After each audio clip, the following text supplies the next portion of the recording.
Hello, everyone. So excited to have you join us for Black Health Now. My name is Gina Pemberton. I'm the Chief Diversity, Equity, and Inclusion Officer at Omnicom Health Group. And I'm really excited, as I said, to welcome you to Black Health Now. This great work that TBWA World Health started back in 2020 is now continuing as part of our larger network of Omnicom Health Group. We're really excited to be able to showcase all of the different work or conversations that we feel are as important for Black health as we start to drive out into this relaunch of our Black Health Now. What we're doing now is we're going to have because we have multiple agencies within our network, each of those agencies are stepping up to get more involved and to host different sessions. So this first session is being hosted by CDMP. So I'm going to pass it over to Gary so he can get us started. Hi, everybody. I don't know why all of a sudden my camera stopped working, so I can't show my face. But I will, it's nice to meet everybody. I'm Gary Shiner. I'm the Executive Creative Director of CDMP. As the invitation indicated, many of you, there we go. Many of you have probably seen the illustration of a Black fetus on your social feeds. Some of you may have even liked, shared, or taken part in discussions. It's a post that really ignited a global conversation about equity and representation in our healthcare system, particularly in medical journals and medical schools. As a timely side note, I recently got a copy of Medical Illustration and Animation, not something I typically read, mind you, but it showed up on my desk at work.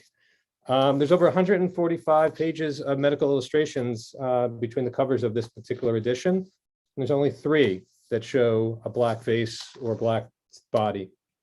And that's pretty sobering, only 3. It's an important discussion, obviously, that needs to be had, and we need to ask why. Why is there such little representation? We need to ask how we can change. And so I'm really honored that the man who started this dialogue and this conversation is here with us today. Chidibere Ibe is a medical illustrator from Ebonyi State in Nigeria, where he's speaking with us today. He's a self-taught artist, learning to draw medical illustrations using just a computer mouse. He's aspiring to be a pediatric neurosurgeon and has just begun his first year of medical school. Prior to beginning med school, he was the chief medical illustrator and creative director of Journal of Global Neurosurgery, and he's currently a research fellow at the Association of Future African Neurosurgeons. So please join me in welcoming Chidiebere Ibe with us today. And just as a side note, if anybody has any questions, please put them in the chat.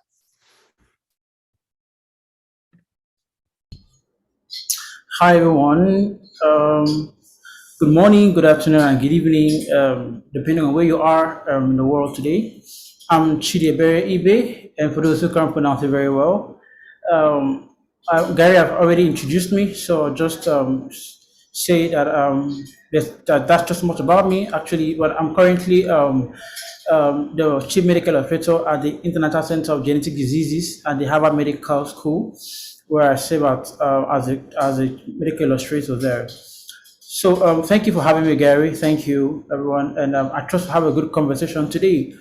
So basically, actually, today's conversation is today's topic is actually a good conversation, something that is very crucial, a topic that is important today. And of course, we cannot undermine the importance of representation, I would say, in medical literature or in our public health resources. So I would say shortly after the drawing that I created last year went viral, people made comments like, why do we need representation? Why do we need Black images? They were just okay with white images, that the white images are just enough, that, anatomy is anatomy, why should Black images be represented in medical literature? And well, I would say that, it's amazing to know that this particular topic has been stirred and people are having this conversation now, because the importance of representation cannot actually be undermined. So I would ask you the same question today. Do you think that representation really matter? Do you think that creating images like these are important?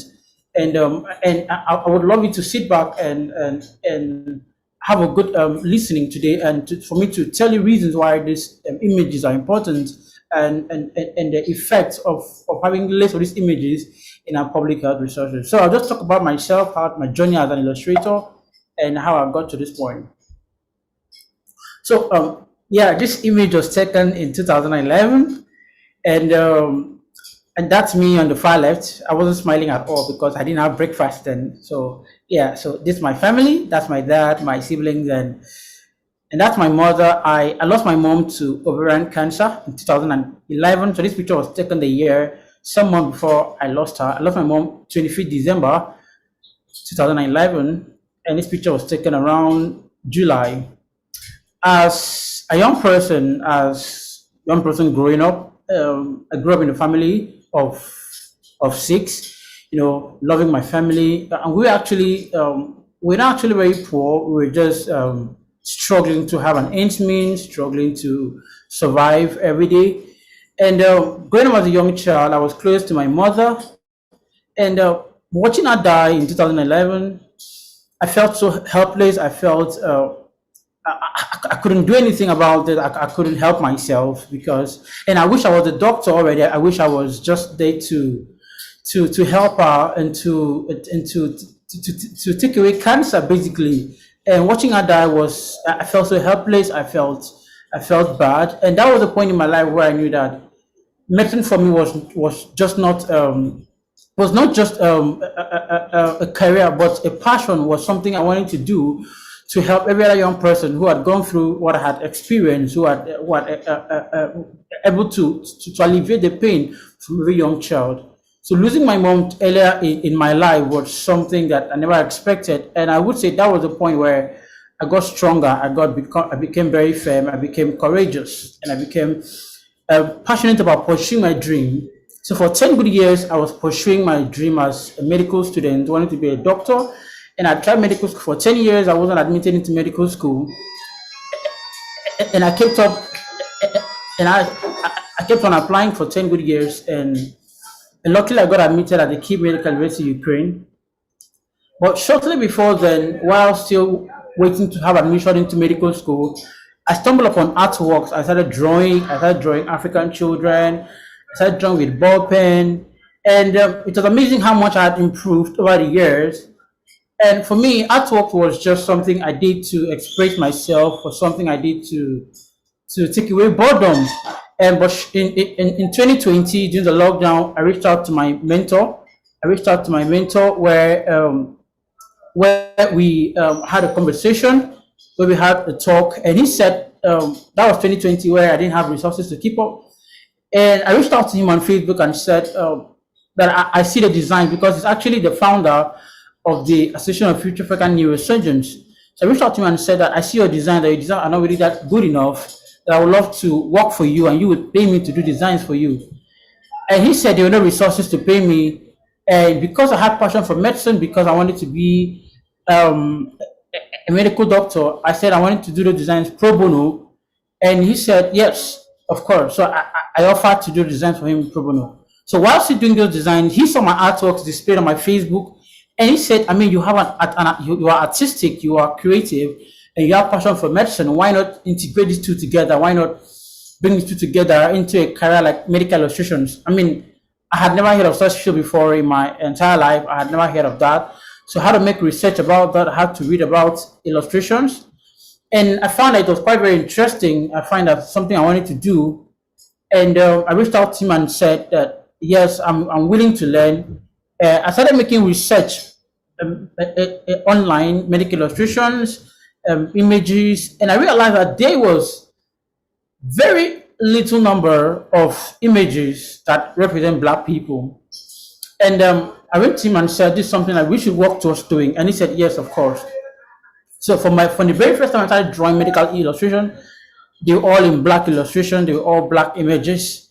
And for me, medical illustrations were not just based on professionalism, were based on passion, were based on representing how Africa looks like typically. Like, for example, this image on the screen, that represent glioma, it just shows how Africa looks like basically, right? How a child has glioma and yet still drinking from a cup of water and the water dripping from his mouth. So for me, that's how I portray my illustrations. That's how I add a sense of emotions to my illustrations, and just to show how Africa looks like. And this particular image was to show was actually to bridge the patient and doctor communication gap, was to more of build that interest in image, was to build that curiosity in visual creation, visual perspective. And on, I started creating images like this. I mean, I have created over 50 images of black illustrations, but amazing to know that the black features was the one that went viral. I mean, to be honest, right, I never knew people could be famous for creating illustrations, right? And popularly in my interviews and my talks, I say this a lot. I never expected to be famous with my images. I mean, that was not the goal. The goal was just to represent black people, was to advocate with my images and to speak up for what I believe in. And amazing to see that I became famous for that. Thanks goodness for that. But the purpose is still very keen. The purpose is still very important, to advocate for the black community through creating visual images like this. And as I earlier asked, does representation really does matter? Shortly, when the image went viral, I actually developed a model which I call the DEIR plus R model. And this model simply says that for diversity, for equity, for inclusion, and for respect to take place in a particular system, in a particular workspace, in a particular educational system, or be it healthcare, be it China technology, that all of these must be premised on representation. You know, because recently a lot of organizations have been advocating for diversity, have been advocating for inclusion, but there has been a little effort on representation. There has been a little effort on representing the black community. And I mean, just shortly before now, when Gary had showed that image where, I mean, for a particular booklet, about 47 pages, if I'm wrong, that only 3 images had black people. And that to show how there is so much underrepresentation in our medical literature, in our public health literature, and this has been a singular factor to our deteriorating healthcare outcome. I mean, because the essence for advocacy, for speaking up for matters like this, the whole essence is that our healthcare outcome simply does improve. And as I earlier asked you, does representation really does matter? I would say that yes, it does matter. It really does matter. First of all, on the image on the slide, which was taken by Sarah Lynn, this image actually shows the workflow, or simply shows the skin tone from a lighter skin tone to a dark skin tone. And you would agree with me that the way images, right, represent on medical literature, or the way some skin conditions, for example, let's say psoriasis, let's say heat rash, represent on a white skin, is different from how it represents on a black skin, right? Because on my far left, the white child there, the way heat rash would represent on her skin is totally different from how it represents on a black child, which is just on my far right. And according to research carried out at the University of Pennsylvania, it shows that just less than 5% of images in a general medical textbook show black people. And I would tell you that the reason to the underrepresentation of those images in our textbook, in our public health literature, is that there has been an implicit bias towards the black community. There has been an implicit bias towards the Latino, towards the Asian, where there is this mindset, where there is this cliche that if you're a black person, you do not deserve to receive equal healthcare attention. And that has been a factor to the lack of representation in our medical literature. And I would tell you that in Africa, in Nigeria, for example, medical students were asked to bring their medical textbook to show how often have they seen black images in their textbook. They did not see black images. I mean, the only time they saw black images were images that were relative to sexually transmitted diseases. I mean, that is the bias that Africa is going through right now, right? And there has been a very limited number of images, less than 5%, less than just 4.5% of images.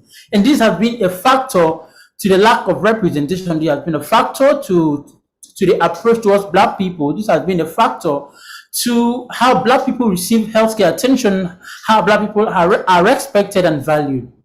For example, those in the public health sector in Nigeria, you would know that, and you would bear with me that for those who go to community to advocate, who go to areas where there is limited education, where Black people don't understand proper English, that the resources that are used for advocacy, are actually white skin illustration. I mean, being at the back of your mind that you are advocating for white community, that you are advocating for Black community, and that these people basically don't understand proper English. The resources that I use are all white illustrations. I mean, there's so much of a communication gap. There's so much of a communication gap, and this has affected our healthcare outcomes, have affected our approach towards healthcare delivery. Because if we are working towards having healthcare equity by 2030, and the approach towards doing that is very not inclusive, very not diverse, I would say that our approach to doing that is actually very wrong. So I would say that the approach towards addressing that is that our resources has to be very inclusive. And recently there has been a wrong perception, there has been a wrong understanding of what being diverse actually means. And let me address it quickly before I move on to the next slide.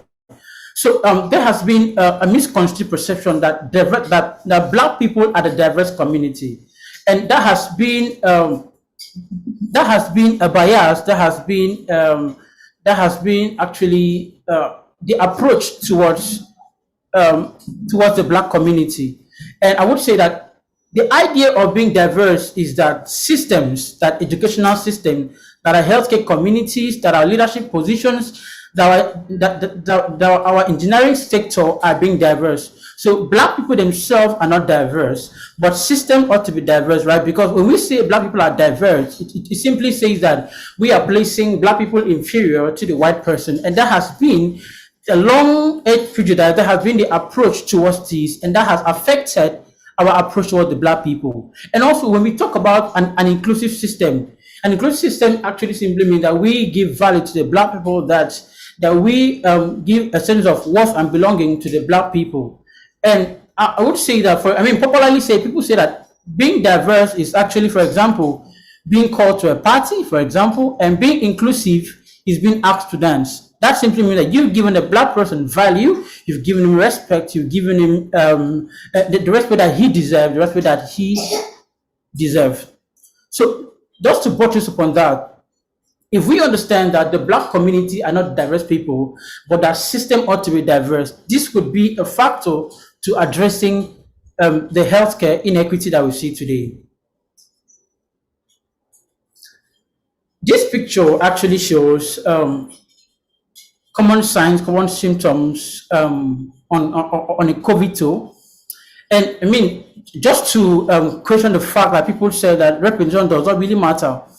Now, these images show how on my far right, where the COVID-2 shows reddish, and on the Black skin shows light brown. I mean, because of this lack of representation, because of lack of resources to diagnosing these images, it is difficult to understand, it's difficult to diagnose that this particular symptoms would be a COVID-2. There are actually very limited resources, there are actually very limited images that would help medical professionals to diagnose conditions like this. And actually, images like this came up, and it has actually created a system where people are not able to diagnose, people are not able to understand, people are not able to address skin conditions like this. So basically, this has caused a lot of issues where patients or doctors rather are not able to diagnose some skin condition earlier. Now, for example, I had an interviewer reach out to me. I had an interview some months ago. This interviewer told me that she had skin cancer and she went to her dermatologist to be diagnosed of it. And the dermatologist said that Black people don't have skin cancer. And she came out denigrated, she came out feeling bad, she came out feeling bad of herself. And that's because healthcare professionals or doctors prior to becoming a medical doctor were not exposed to these black images while in medical school. And that particular technical know-how, they do not have that to treating some skin condition in black patients. And I would say that this has been a singular factor, this has been a factor to the bias towards the black community. And sad to say, because of the lack of images in a medical textbook, there has not been sufficient resources. Because if you would go to the internet and seek for some skin condition on black skin, you would not see them. You will not see, and that has been a factor to our deteriorating healthcare outcome, where doctors have no resources to diagnose some skin condition, and that has resulted to deteriorating healthcare outcome, and also where patients, also where individuals had also want to self-diagnose themselves and going to the internet looking for resources that represent them, and they do not see them, and they want to diagnose themselves. That have resulted to worsening the skin condition and resulted to death outcomes. So these are factors, these are reasons why these images are very important, because if we are working towards improving our healthcare outcome, we need to provide resources for our healthcare providers to be able to provide these services adequately, efficiently to our community. This is 2022, and our resource to doing that is actually very limited, very, very limited. Now, to address racial inequity through inclusion and respect for diversity, the way forward is by proper representation. As I earlier said, the image on the screen here shows a black child having varicose, and on the right shows a black pregnant woman. You would bear with me that on the internet, you would not see images like this. You would not see images like this. And for me, I talk about representation a lot. And Ella before now had talked about why these images are very important, because a lot of organizations have been advocating for diversity, have been advocating for inclusion, but there has been a very little effort towards the representation. And as medical students, as science students, you would know that one of the most powerful senses is the sense of sight.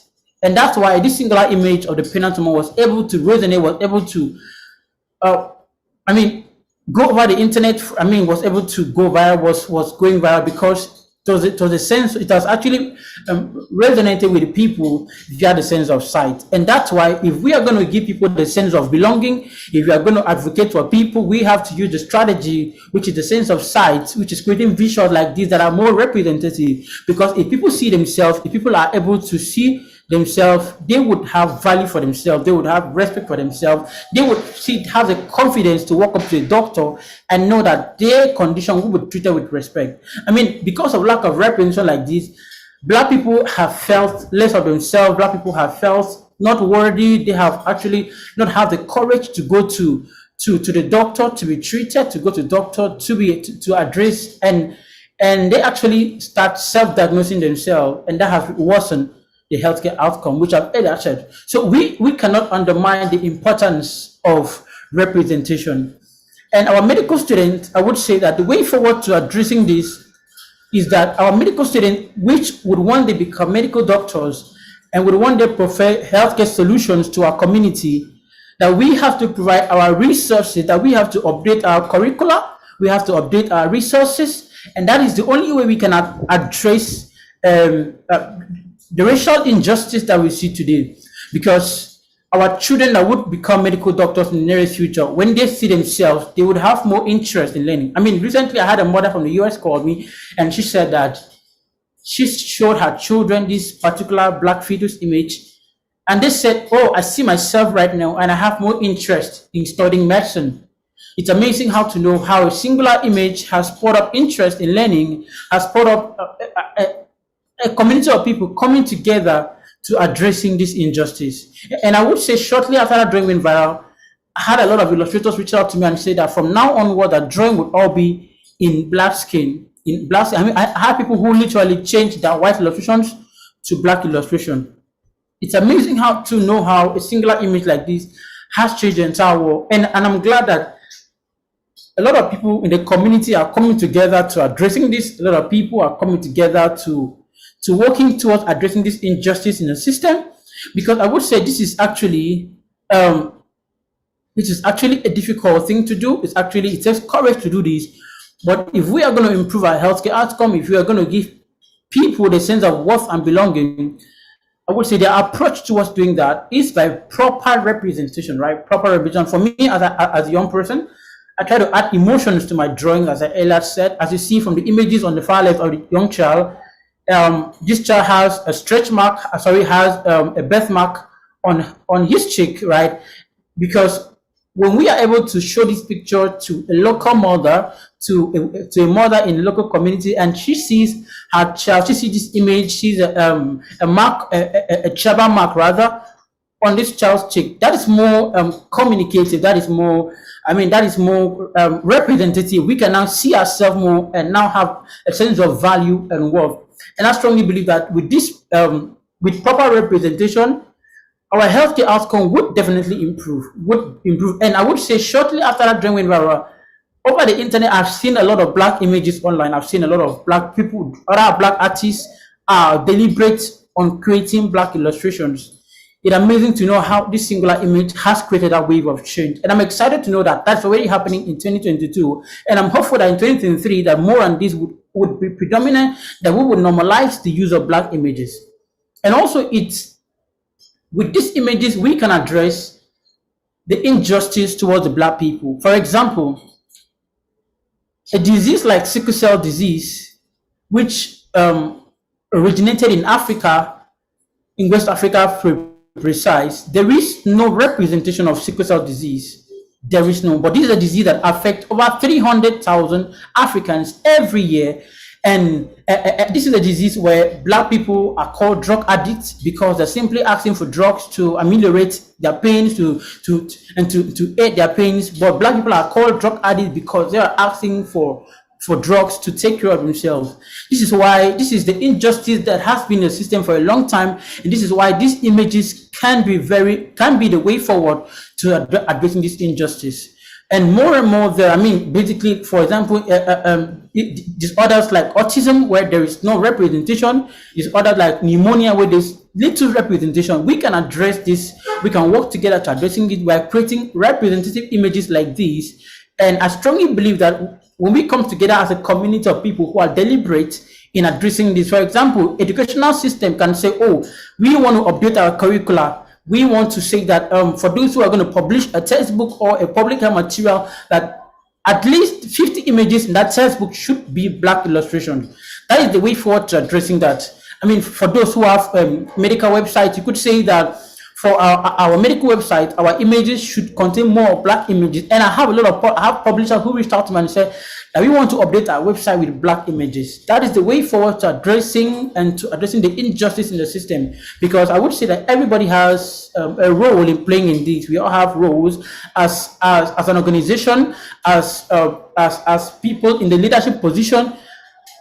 We have a role in reviewing our policies. We have a role in legislating and saying that our textbook must be very inclusive. For example, I had Elsevier, which is one of the biggest medical textbook publishers, reached out to me and said, oh, I want you to make images for our textbook now onwards. And that is amazing to know, because as big as Elsevier, who is willing to be diverse in their approach, it also a call to our community or to other systems, to other organizations, that it has to be a deliberate effort from our own organization to work towards addressing this.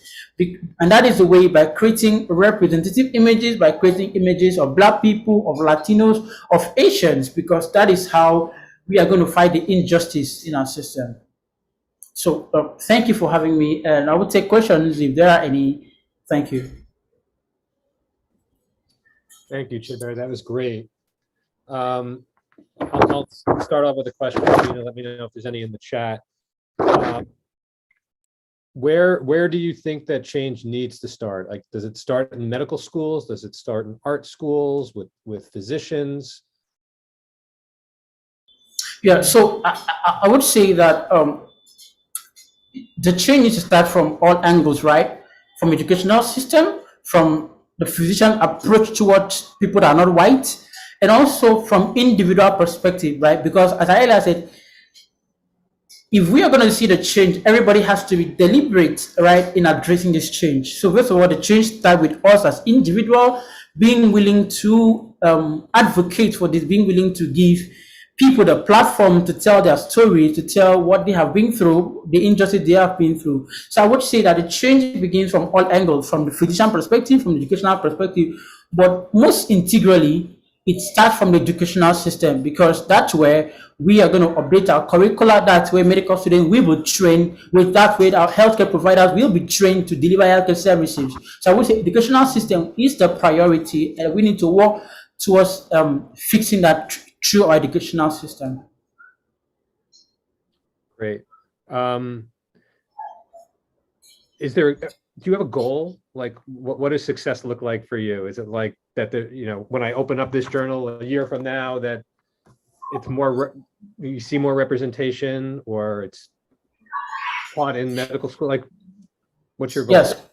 Yes. So for me, my goal, I would say my success for me is that it's actually two things, actually. First of all, that everybody joins in the train of advocacy, that everybody takes it as a deliberate act to advocating for this. And for me, secondly, if we are going to normalize the use of diverse images, for me, my goal is to create a system, to create an organization, to create an initiative where we have young people who are passionate about creating Black images like this. And I would say the reason why these images are very limited online or are limited in a textbook is because there is a very limited number of Black people who are also passionate about representing themselves, right? Because statistically, if you would check, right, there are just very few number of Black illustrators who are also representing themselves.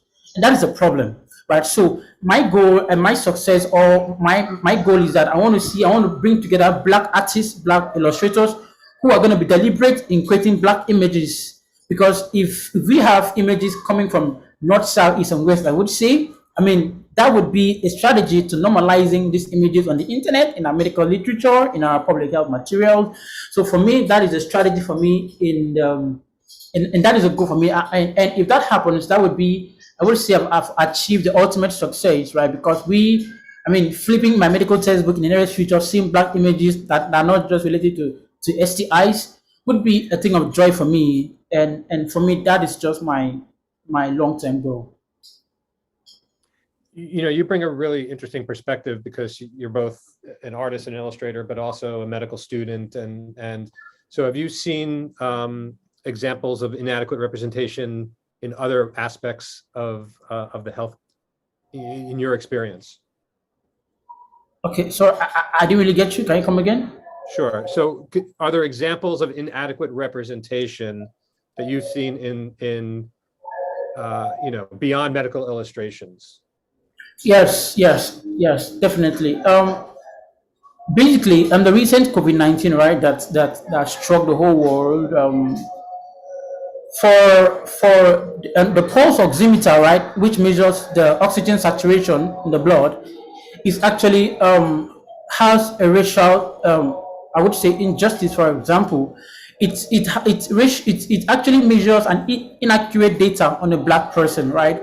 So basically, the pulse oximeter, which is to measure oxygen saturation on a COVID patient or anybody, actually detects wrong data on a Black patient, and there has been a racial approach that has been a biased approach toward the Black people, and that singular approach being that it reads a wrong data.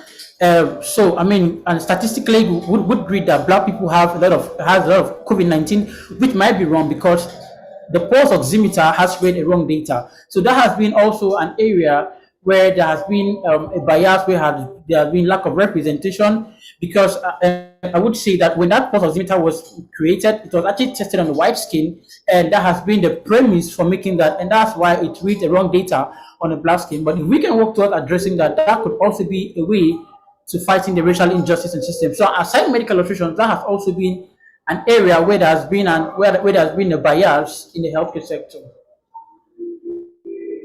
You have an audience of healthcare marketing professionals. Can you speak to what we do, what you've seen, the lack of representation in, advertising when it comes to in healthcare?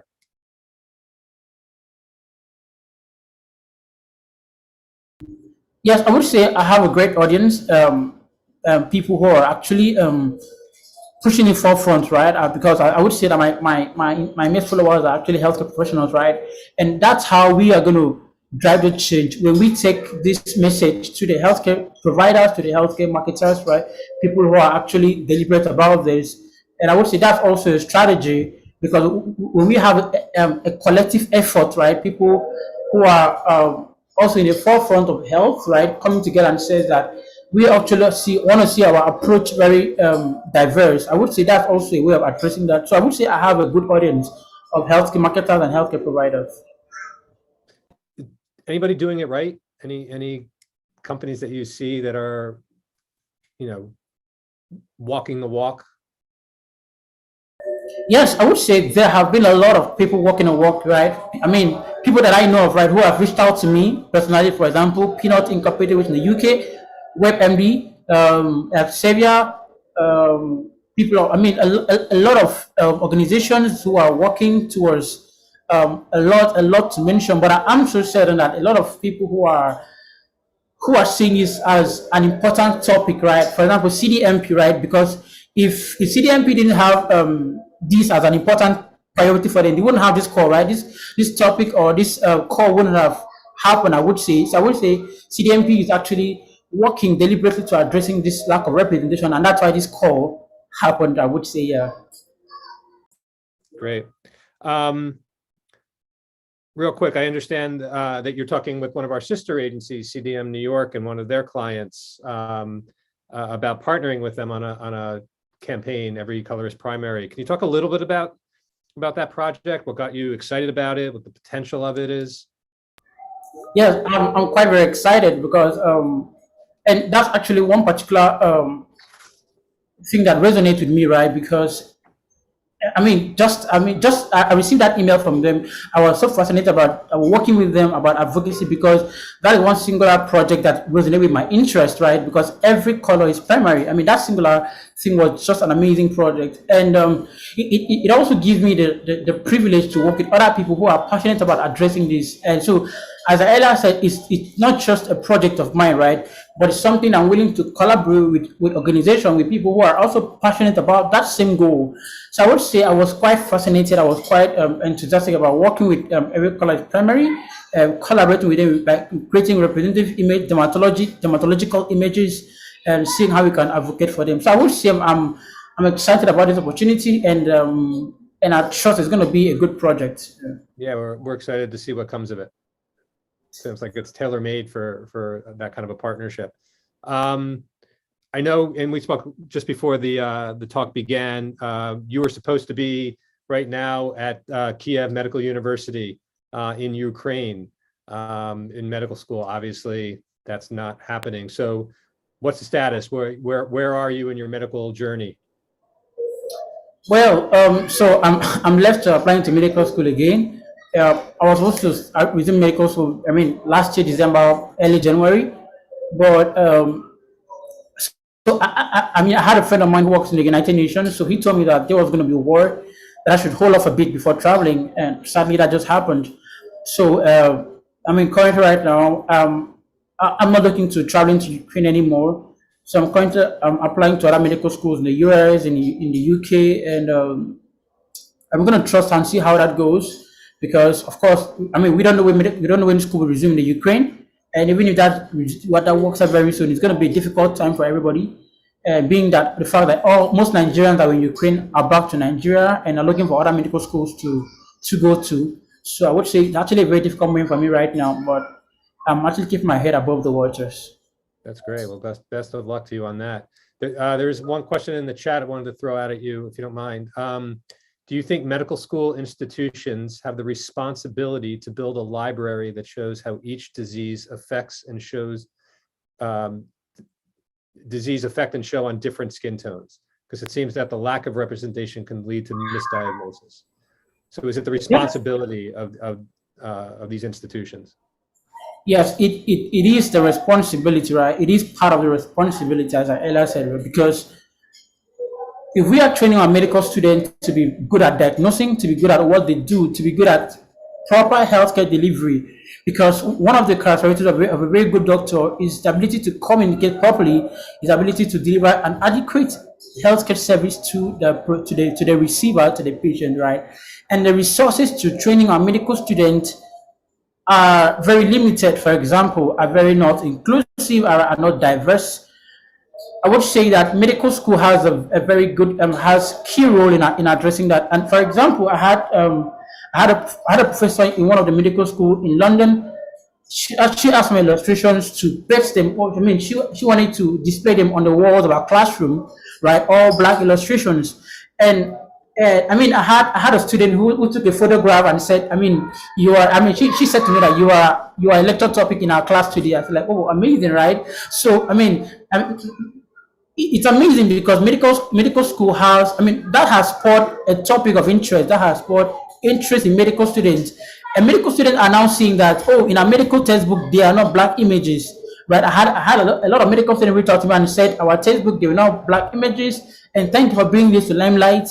And so I would say that medical school has the important role in doing that, and that's the way of reviewing right images in your textbook and working with publishers to seeing that the next the next editions that are coming in should have more black images, right? That publications that are released from the schools have black images also, and that is the role that medical students, and also to encourage medical students, because I would say that there are a lot of medical students who are also artistic, who are also creative, who are also passionate about representation, but there is no enthusiasm, there is no pursuit, there is no interest in this. So I would say that medical school should be the frontier in addressing this. So I would say that they have a big role in addressing, in creating black images in child defect, in pregnancy, in dermatological illustrations. Medical school has a big role and has a keen role in addressing this. Couldn't agree more. Just, we have a few minutes left. There's another question. Medical illustration has specific degree programs to ensure medical accuracy and training. How do we attract more BIPOC people to this niche area of study? I would say that for me, as a self-taught illustrator, I haven't had a graduate program in medical illustration. So basically, everything that I learned today was what I taught myself, right? How to teach myself Photoshop, how to teach myself anatomy, how to teach myself how to draw all of these. But if you want to take your career professionally, right, it's important that you go to a graduate school. But the way to including the black and just people of color into career programs like this is actually to make the admission process, right, very, very inclusive. Because I mean, for me, like, I'm not aware, right, of how many black people enroll for graduate programs in medical illustrations. I'm not aware of that, but I would say there is just a very little number of that. But if we make a lot of publicity in that regards, right, that they are opportunities that should have black people, that black people should be enrolled in this graduate program. I believe that there are a lot of people who are willing to enroll for this. I mean, because this image have gone viral, so black people have seen they need to have a career like this. I would say, of course, it would be a great thing if we can make that public, that there would be a need to recruit, admit a lot of black people into a career program like medical illustrations. Right. Feels like you need to do more talks. Yeah, definitely. Have you encountered any opposition to this notion of representation? A lot. Really? A lot. I mean, so basically, right, I mean, if we are, I mean, everything new, or everything that every project, right, or every idea that questions an existing thought, or that question an existing prejudice, would always have backlashes, right? Would always have opponent, right? So I had faced a lot of opposition, a lot of backlashes, and I would say that they just made me stronger. They just made me stronger, and it just made me more passionate about what I do, right? So because I had a lot of people who said, people that said a lot of things that, I mean, I had physical threats, right? People said, never you come to my country. People said things like, we don't need black images. People said that I wasn't real. People, I had other approach from other illustrators who think that, this boy is just a young boy and he's just 25 years. Why is the world looking at him? We've been dreaming for 30 years. Why is the world not recognizing us? People say a lot of things, but it's amazing to know because it happens. It's normal. So of course I've had a lot of oppositions and I see it as a normal thing. Well, that's great that you have that attitude. I mean, change is hard and bringing people along is not always easy. So I'm glad that you have that positivity and that fortitude. Sure. I think we're at time. I mean, unless there's any other questions, I just wanted to personally thank you for coming here today and telling your story and inspiring others to keep pushing for change and for equality. I know the whole company and everybody who's joined us today really appreciates it as well. And we wish you nothing but luck and good fortune in the days ahead with your medical career and your illustration career. Please stay in touch. Thank you so much. Thank you. All right. You have a wonderful day. Bye. Bye.